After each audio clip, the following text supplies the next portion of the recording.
three friends decided to go on a camping trip. Maya was the brave one.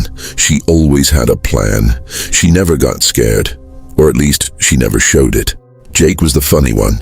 He made jokes when things got awkward. He laughed when he was nervous. Lily was the quiet one. She noticed things the others missed. Small things, strange things. It was a Friday evening in October. The leaves were orange and red. The sky was getting dark early. Maya had found a cabin deep in the woods, 6 hours from the nearest town. She said it was the perfect place to disconnect from everything. Lily didn't want to go. She said it quietly, almost to herself, while packing her bag. "I don't think we should go to that cabin." Jake laughed. "Come on, Lily. You're scared of everything." Maya smiled. "It'll be fun. No phones, no internet, just us, the trees, and some campfire stories."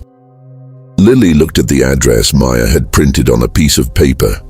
She didn't know why, but something about it made her stomach drop. The cabin was called Harrow's Rest. She searched the name online before they left. No results came up. Not one single result. She stared at the screen for a long moment, then closed the laptop and got in the car. They drove for 6 hours. The trees got thicker. The road got narrower. By the time they arrived, there were no more streetlights. No other cars. No signs of any other people. Just trees. And the cabin. It was old. Very old. The wood was dark and wet, even though it hadn't rained. The windows were small and dirty. The front door had scratches on it.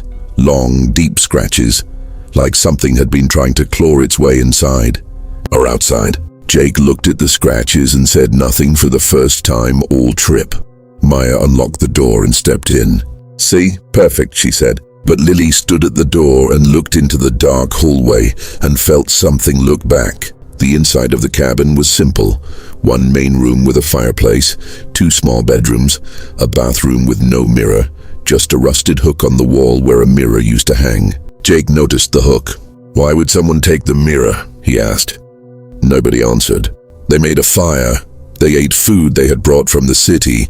Jake told jokes. Maya laughed. Lily sat close to the fire and watched the windows. By midnight, the fire was low. That's when they heard it, a sound from the woods. Not wind, not an animal.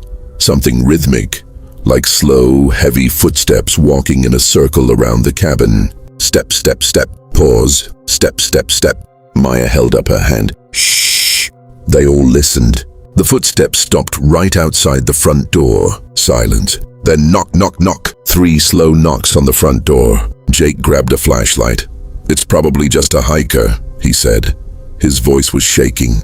Maya walked to the door. Lily grabbed her arm. "Don't open it," Lily whispered. "Why?" Maya asked. "Because," Lily said slowly, "we are 6 hours from the nearest town, in the middle of the woods, at midnight. Why would a hiker knock on this door?" Maya stopped. They all looked at the door. The knocking didn't come again, but they heard something else. Breathing. Just on the other side of the door. Slow, deep breathing. Like whatever was out there was pressing its face against the wood and listening to them the same way they were listening to it. Then it stopped. Footsteps again, moving away, back into the trees. Nobody slept that night. In the morning, Maya opened the front door to get air. She looked down at the ground outside. There were no footprints, not one.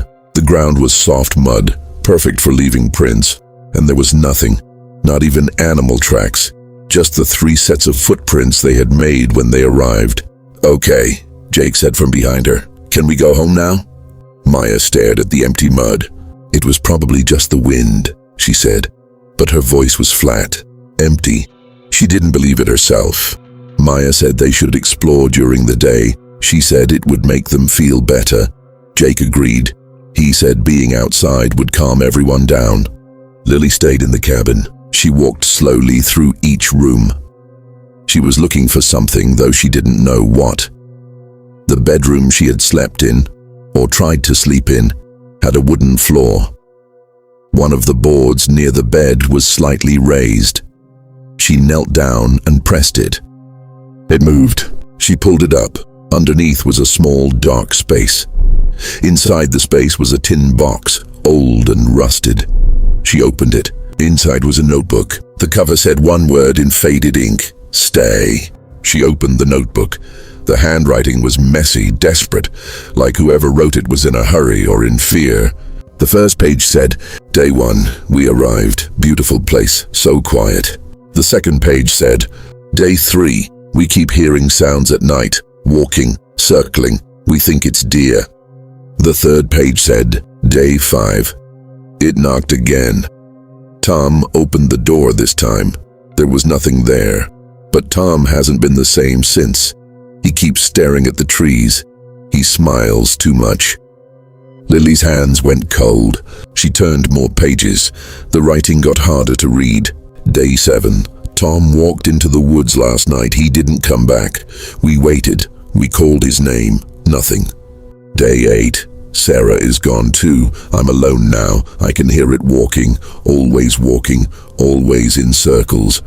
The last page had only 4 words, written so hard the pen had torn through the paper. It wants 3, always 3. Lily sat on the floor of the cabin holding the notebook. She counted. Tom, Sarah, the writer, 3 people. She put the notebook in her pocket and stood up fast. She had to find Maya and Jake. She ran outside. The trees were thick. The light was gray and strange, even though it was the middle of the day. "Maya!" she called. "Jake!" Silence. Then, from deep in the trees, Jake's voice, distant and calm. "We're over here, Lily. Come look at this. You have to see it." Lily didn't move. Something about his voice was wrong. Jake never sounded calm. Lily walked toward the trees slowly, step by step. She held the notebook against her chest like a shield. She found Jake and Maya standing in a small clearing about 200 meters from the cabin. They were standing completely still, side by side, staring at a single tree. "Jake," Lily said. He turned to look at her. He was smiling, wide, too wide. "Isn't it beautiful?" he said, nodding at the tree. Lily looked at the tree. It was just a tree. Tall, dark, dead, no leaves. Its branches twisted upward like reaching hands. "What are you looking at?" Lily asked. "It," Maya said softly, still staring. "It's always been here," Jake said, waiting.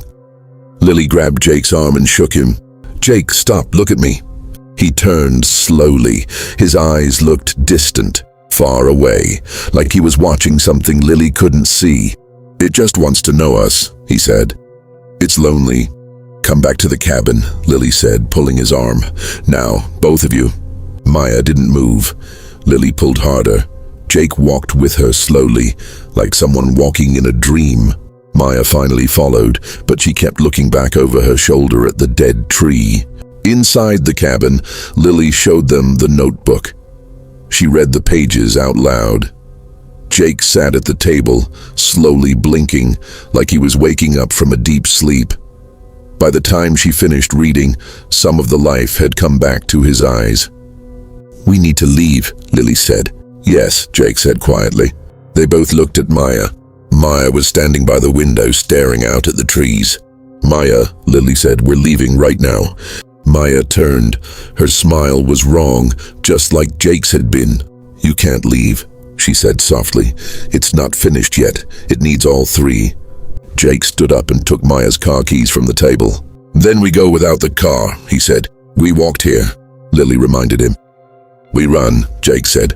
Lily and Jake ran. Maya stood in the doorway of the cabin and watched them go. She didn't chase them. She didn't call after them. She just watched, with that wide, still smile on her face, until the trees swallowed them up. They ran through the dark trees for what felt like hours. The forest was loud with sound, wind, snapping branches, the rustle of leaves. But underneath all of it, they could both hear it. Footsteps, circling, always circling. "Don't look back," Lily said. "I'm not going to look back," Jake said. They ran. The path twisted and turned, but Lily remembered the way. She had paid attention when they arrived. That was the thing about Lily. She always paid attention. They burst out onto the road, the main road, real tarmac under their feet. In the distance, headlights, a truck driving slowly toward them. Jake waved it down. The driver stopped. "What happened to you two?" the driver asked, looking at their wild eyes and muddy clothes.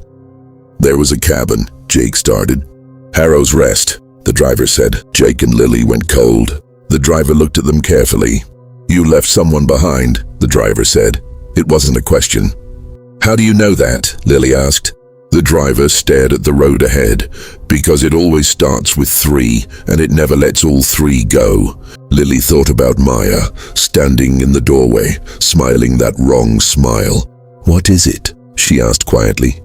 "What is that thing in the woods?" The driver shook his head slowly. "I don't know what it is, but I know what it does. It takes one, it changes one, and one gets away, just enough to make sure people keep coming back." Lily looked at Jake. Jake looked at her. "To tell the story," Jake said slowly. The driver nodded. "To tell the story." They rode in silence for an hour. When they reached the nearest town, they got out. The driver didn't take any money. He didn't give his name. By the time they turned around to thank him, the truck was gone. They called the police about Maya. Officers went to the cabin 2 days later. The cabin was empty. No Maya, no signs of anyone, no notebook under the floorboard. The only thing they found was the front door, which had new scratches on it. Long, deep scratches, made from the inside. The police closed the case after 2 weeks. Lily kept the notebook. She still has it. On quiet nights when the wind moves a certain way, she says she can still hear it. Step, step, step, pause, step, step, step. Always in circles, always looking for the next 3.